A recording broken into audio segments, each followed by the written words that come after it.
ನಿಮ್ಮಲ್ಲಿ ತೊಡಲು ತಾಕತ್ತಿದ್ರೆ, ನಿಮ್ಮಲ್ಲಿ ಗುಂಡಿಗೆ ದಕ್ಕಲಿದ್ರೆ ಚುನಾವಣೆ ನಡೆಸಿ ಅದೇ 4 ಕ್ಷೇತ್ರಗಳು ಕೂಡ ಎನ್ಡಿ ಅಭ್ಯರ್ಥಿಗಳ ಕೆಲಸದ ಮುಖಾಂತರ ಮತ್ತೆ ನಗರಸಭೆ ಆಗಿರ್ತಕ್ಕಂಥದ್ದಕ್ಕೆ ಹೈಕೋರ್ಟ್, ಸುಪ್ರೀಂ ಕೋರ್ಟ್ ಹೋದ್ರು ಕೂಡ ಬಾಯಿ ಬಂದಂಗೆಲ್ಲ ಮಾತಾಡ್ತಾ ಇದ್ರು ತಮ್ಮ ಕಾರ್ಯಕರ್ತರನ್ನು ಮುಚ್ಕೊಂಡು.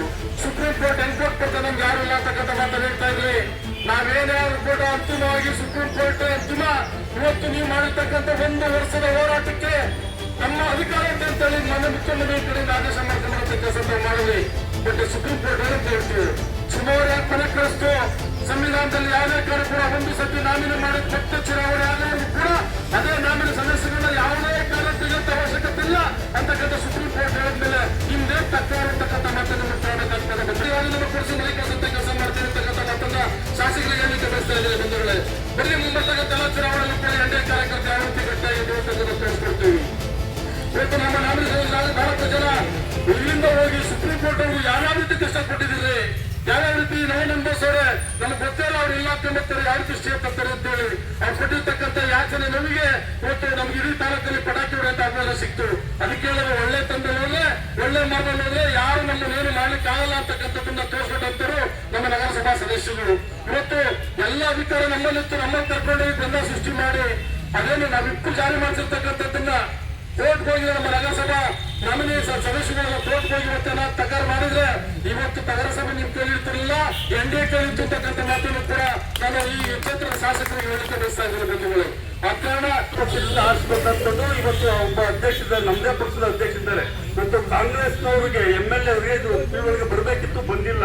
ಕಳೆದ ಬಾರಿ ಇದಕ್ಕೂ ಹಿಂದೆಗಡೆ ಅಧ್ಯಕ್ಷರಾದಂತರು ಭಾರತೀಯ ಜನತಾ ಪಕ್ಷದಿಂದ ಆಗಿ ಬಂದವರು ಇವತ್ತಿಗೂ ಭಾರತೀಯ ಜನತಾ ಪಕ್ಷ ಸದಸ್ಯತ್ವದಲ್ಲೇ ಇದ್ದಾರೆ. ಅವರನ್ನು ನಮ್ಮ ಶಾಸಕರು ಅಧ್ಯಕ್ಷರು ಮಾಡಿದ್ರು. ನಮ್ಮ ಈ ಕ್ಷೇತ್ರದ ಶಾಸಕರಿಗೆ ಒಂದು ಚಾಳಿ ಇದೆ, ಅದೇನಂದ್ರೆ ತನ್ನ ಮನೆ ಮಕ್ಕಳನ್ನ ಬೀದಿ ಕಳ್ತಾರೆ, ಪಕ್ಕದ ಮನೆಯವ್ರ ಮಕ್ಕಳನ್ನ ಕರ್ಕೊಂಡ್ಬಂದು ಕಂಕಳ ಸಾಕ್ತಾರೆ ಅಂತ ಒಂದು ಒಳ್ಳೆ ಚಾಳಿ ಇದೆ. ಅವರಿಗೆ ಧನ್ಯವಾದಗಳನ್ನ ಹೇಳಬೇಕಾಗ್ತದೆ. ಇವತ್ತು ಜನತಾ ದಳದಲ್ಲಿರ್ಬೋದು, ಕಾಂಗ್ರೆಸ್ನಲ್ಲಿರ್ಬೋದು, ಕ್ಷಣಿಕವಾಗಿ ನೀವು ಪಕ್ಷಕ್ಕೆ ಬಂದಿರ್ಬೋದು, ಅವರು ಏನೋ ಒಂದು ಆಸೆ ಆಕಾಂಕ್ಷೆಗಳಿಗೆ ನಿಮ್ಗೆ ಬಲಿಯಾಗಿ ಬಂದಿರ್ಬೋದು.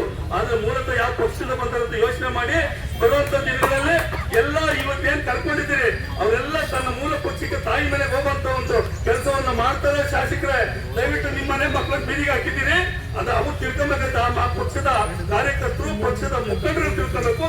ಇವತ್ತು ಈ ಶಾಸಕರು ಎಲ್ಲಿಟ್ಟವರು ನಮ್ಮನ್ನ, ಈ ಮೂಲ ಪಕ್ಷದವ್ರು ಎಲ್ಲಿಟ್ಟವ್ರು ಅಂತ ಆ ಪಕ್ಷದ ಕಾರ್ಯಕರ್ತರು ತಿಳ್ಕೊಬೇಕಾಗುತ್ತೆ.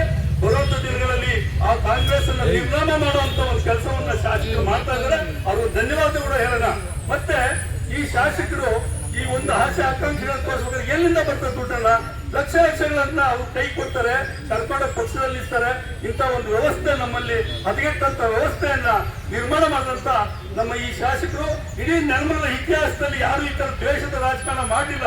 ಎಲ್ಲರೂ ಭಾವನೆಗಳಿಂದ, ಅಣ್ಣ ತಮ್ಮ ಭಾವನೆಗಳಿಂದ ನಡ್ಕೊಂಡು ಹೋಗ್ತಾ ಇದ್ರು. ಒಂದು ರಾಜಕಾರಣ ಬಂದ ರಾಜಕಾರಣ ಮಾಡಲಿ, ಬೇರೆ ಬೇರೆ ಬೇರೆ ಸಮಯದಲ್ಲಿ ಪ್ರೀತಿ ವಿಶ್ವಾಸದಿಂದ ನೆಡ್ಕೊಳ್ಳುವಂತ ಕೆಲಸವನ್ನ ಈ ಶಾಸಕರು ಮಾಡ್ಬೇಕಾಗ್ತದೆ ಅಂತ ಹೇಳಿ